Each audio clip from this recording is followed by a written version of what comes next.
समानाधिकरण किस अव्यय का भेद है? समानाधिकरण। तो जब हम पढ़ते हैं साथी आपका किसको? समुच्चय बोधक अव्यय को, तो समुच्चय बोधक अव्यय में आपने पढ़ा होगा कितने भेद होते हैं? 2 भेद होते हैं। एक तो होता है समानाधिकरण, क्या होगा? समानाधिकरण होगा आपका, समानाधिकरण होता है। और दूसरा क्या होता है आपका साथी? वो व्यधिकरण होता है। क्या होता है? दूसरा होता है साथी आपका व्यधिकरण। क्या होगा? व्यधिकरण होता है दूसरा। क्या बोलेंगे आपका? ये दोनों के दोनों प्रयोग हैं आपके। तो व्यधिकरण में क्या होता है? आश्रित उपवाक्य जुड़ते हैं। माँ ने कहा कि बाजार जाओ, क्या बोलोगे? माँ ने कहा कि, तो इसमें क्या होगा? एक आश्रित वाक्य होगा। माँ ने कहा कि बाजार जाओ, ठीक है। तो इसमें क्या आता है कि इस पर निर्भर करेगा आपका, आश्रित होगा। किस पर आश्रित होगा? एक वाक्य पर दूसरा वाक्य क्या होगा? आश्रित होगा। और यहां पर क्या होगा आपका? सिर्फ और सिर्फ क्या होगा आपका साथी? 2 वाक्य होंगे और अलग अलग होंगे, आश्रित कोई नहीं होगा। जैसे मैंने आपको बताया, राम सोने गया और मोहन खेलने गया। इसमें कोई बात एक दूसरे पर निर्भर है? क्या बोलेंगे? इसमें कोई बात एक दूसरे पर निर्भर है। राम खेलने गया और सोहन सोने गया। राम खेलने गया और बबीता पढ़ने गई, ऐसे पढ़ लीजिए। बबीता पढ़ने गई, ठीक है, पढ़ने गई। तो आप क्या बोलेंगे इसमें भैया कि कहीं भी कोई क्या आश्रित है? बोले यस और नो। जी नहीं भैया, आश्रित नहीं है, यहां आश्रित है। ओके, आगे आएंगे। जो शब्द वाक्यांशों, वाक्य तथा शब्दों को जोड़ते हैं, किस किस को जोड़ते हैं? वाक्यों को जोड़ें, शब्दों को जोड़ें, शब्दों को, वाक्यों को और वाक्यांशों को जोड़ते हैं, उन्हें हम क्या कहते हैं? व्यधिकरण।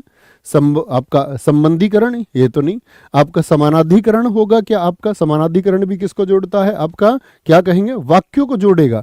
लेकिन समुच्चय बोधक की अगर हम बात करें आपका, तो ये किस किस को जोड़ता है समुच्चय बोधक? तो किसको जोड़ देगा? वाक्यांशों, वाक्यों और शब्द तो जुड़ेंगे ही साथी, ठीक है। लेकिन एक संज्ञा शब्द का अगर परिभाषा इस तरह है कि एक संज्ञा शब्द या सर्वनाम शब्द का अन्य संज्ञा या सर्वनाम शब्द से जो संबंध जोड़े वह संबंध बोधक होगा, तब गलती नहीं करनी है। ओके, आगे आएंगे। मैंने तुम्हें पढ़ाया इसलिए तुम उत्तीर्ण हो गए, कौन सा समुच्चय बोधक आपका अव्यय है? मैंने तुम्हें पढ़ाया इसलिए तुम उत्तीर्ण हो गए। तो पढ़ाया क्या अव्यय हो सकता है? पढ़ाया तो क्रिया है, क्रिया तो विकारी होता है। होना एक क्रिया है, तुम क्या है? एक सर्वनाम है। ज्यादा दिमाग नहीं लगाना। इसलिए क्या हो गया आपका साथी? इसलिए क्या हो गया आपका? अव्यय पद हो गया। और किन को जोड़ रहा है? देखना, आश्रित है।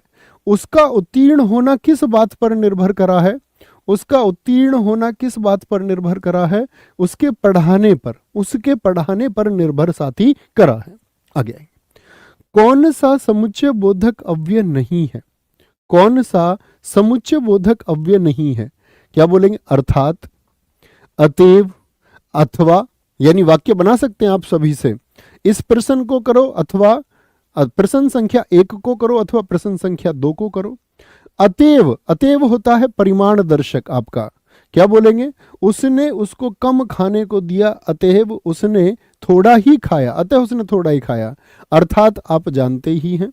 मेरे कहने का मतलब, यानी कि मैं कहना चाह रहा था सारे बच्चे अर्थात सुनहरे बच्चे इधर आ जाओ, ठीक है। क्या बोलेंगे? अर्थात। लेकिन आजन्म क्या होता है साथी? यहां पर तो समास छिपा हुआ है एक। क्या बोलेंगे? यहां पर तो एक समास शब्द छिपा हुआ है और शब्द निर्माण की प्रक्रिया यहां पर दर्शाई गई है। संधि, समास, उपसर्ग, प्रत्यय, ये क्या दर्शाते हैं आपका? ये शब्द निर्माण को दर्शाते हैं, ना कि अव्यय को दर्शाते हैं। किसको? ये शब्द निर्माण को साथी दर्शाते हैं, अव्यय को नहीं दर्शाते हैं, ठीक है। आगे आएंगे जी, नेक्स्ट पर आए। रिक्त स्थान विरोध दर्शक समुच्चय बोधक अव्यय नहीं है। यानी सबसे पहले तो समुच्चय बोधक अव्यय हो और साथ में कैसा? विरोध दर्शक नहीं होना चाहिए। क्या बोलेंगे? उसको आना था, देखना ध्यान से, उसको आना था पर वह नहीं आया। आना था पर किसको दर्शाएंगे? पर वह नहीं आया। तो पर क्या बोलेंगे आपका? ये तो भैया विरोध दर्शा रहा है, यानी आना था और आया नहीं।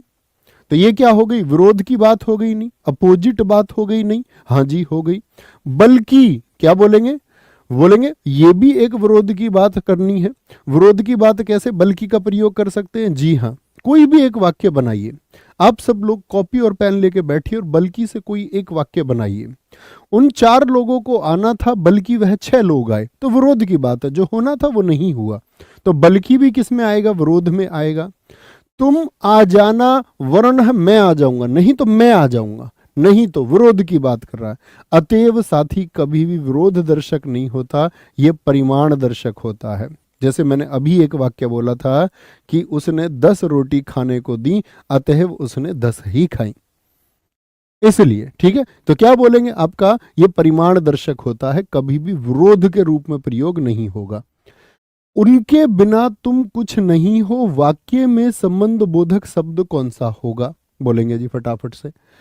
उनके बिना तुम कुछ नहीं हो, उनके बिना तुम और कुछ, देखो कुछ तो क्या है, अनिश्चयवाचक सर्वनाम, तुम क्या है, सर्वनाम, उन किससे बना हुआ है आपका, ये भी सर्वनाम है, बचा कौन सा, बिना। संबंध बोधक तो छोड़ो, इसमें इसने गुंजाइश ही नहीं दी साथी, आपका गुंजाइश ही नहीं दी किसी एक बात की कि आप गलती करें। ये सर्वनाम का रूप, ये सर्वनाम, ये सर्वनाम, और सर्वनाम कैसे